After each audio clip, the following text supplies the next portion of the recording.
Mula noon na namulat ako sa mundong ito, maraming mga tanong ang bumabagabag sa aking puso. Mga tanong na hanggang ngayon unti-unti kong hinahanapan ng mga kasagutan sa aking mga tanong na siyang nagsisilbing gabay upang abutin ko ang aking mga. Namuhay ako sa paligid ng aking pamilya, pamumuhay na sadyang puno ng sigsabi, puno ng mga paghihirap na aking nalagpasan mula ng aking kabataan. Nagsikap ako upang mabigyan ng maayos, matiwasay na pamumuhay ang aking pamilya. Bata pa ako nang ako'y mag-umpisa na magtrabaho. Batak na ang aking murang katawan sa iba't ibang uri ng trabaho upang mabigyan ko ng mga pangangailangan ang aking pamilya. Mula noon, tumuntong ako ng elementarya upang simulan ko ang paglalakbay upang abutin ko ang aking mga pangarap sa pamamagitan ng pagkakaroon ng maayos na edukasyon. Ang edukasyon ang magiging sandata ko upang magkaroon ako ng maayos. Lumaon ang mga panahon na nakapagtapos ako ng elementarya at tinahak ko ang landas patungo sa mataas na edukasyon. Matapos sa mga panahon na ako'y nakapagtapos ng high school, maraming tanong ang bumabagabag sa aking puso at isipan kung ako'y makakapagpatuloy ng aking pag-aaral sa kolehiyo. 4 na taon akong di nakapag-aral. Sa 4 na taon noon, hinanap ko ang aking sarili. Maraming tanong ulit ang bumuo sa akin. Ano nga ba ang kinabukasan na nagsihintay sa akin? Naglakbay ako sa iba't ibang dako ng Pilipinas upang hanapin ko ang pira-pirasong pangarap at muli kong pagdudugtungin upang magkaroon ng loob dito.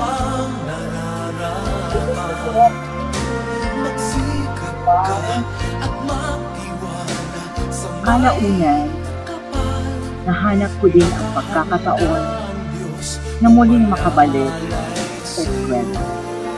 Di ko sinayang ang pagkakataong yun upang makapagtapos sa kursong hinahangad ko na siyang magbibigay ng katuparan sa lahat ng aking mga ito. Nakapagtapos ako bilang isang cum laude, pero hindi naging madali para sa akin ang makapaghanap ng isang trabaho. Dumaan ako sa maraming mga pagsubok na siyang unti-unting nagbigay liwanag kung ano ang dapat kong gawin. Sa bawat araw na hinahanap ko kung anong uring trabaho ang aking patutunan. Maraming mga luha at ibon, ngunit di ako nawalan ng pag-asa upang pagtagumpayan ko ang lahat ng hamon ng aking kapalaran. Umabot ako sa puntong pinanghinaan ako ng loob. Ngunit sa pag-akay ng aking pamilya at aking mga kaibigan, nalagpasan ko ang lahat. Nakapagtrabaho ako sa isang kumpanya sa loob ng loob. Pero hindi natatapos doon ang lahat ng aking mga pangarap. Muli kong sinubukan na makapag-abroad. Ngunit hindi iyon naging madali para sa akin. Dumaan din ako sa iba't ibang mga pagsubok na kalaunan, minsan ako. Ngunit dahil sa tindi ng aking pananampalataya at sa tindi na rin ng aking pag-aasam na ako'y makapakimbang bayan, sinaya ko ang lahat ng mga pagsubok hanggang isang araw natupad. Nakaalis ako patungong abroad sa lupain ng mga araw. Hindi ko alam kung anong buhay ang nagsihintay sa lupain ng mga banyo. Ngunit isa lang ang alam ko, dalangin ko, naway dito ko matagpuan at inaasam na katuparan at kasagutan sa lahat ng aking mga pinapangarap, tira-tirasyong mga pangarap na muli kong sa iba. Dumating ako dito sa lupain ng mga banyaga, nadala ko nagsimpisa ako bilang isang hamak na manggagaw, bilang isang kuya. Alam ko ito ang magsisilbing gabay para sa unti-unti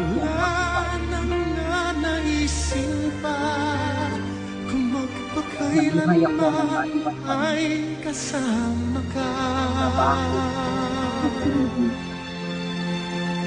upang unti-unti kong mabigyan ng magandang kinamakasan ang aking pamilya na naghihintay sa ipaing bahay.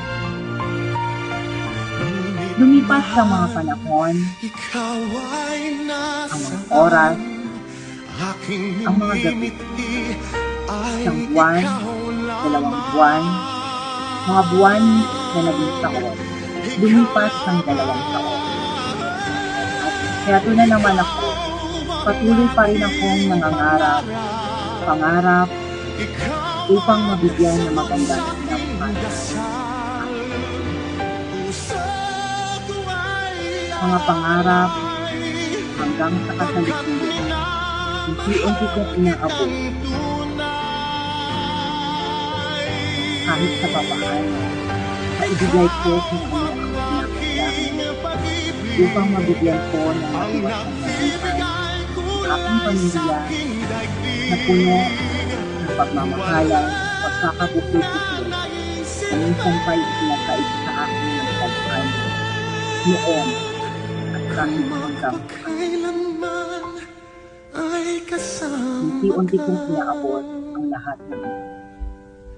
Naway sa darating na panahon, pusang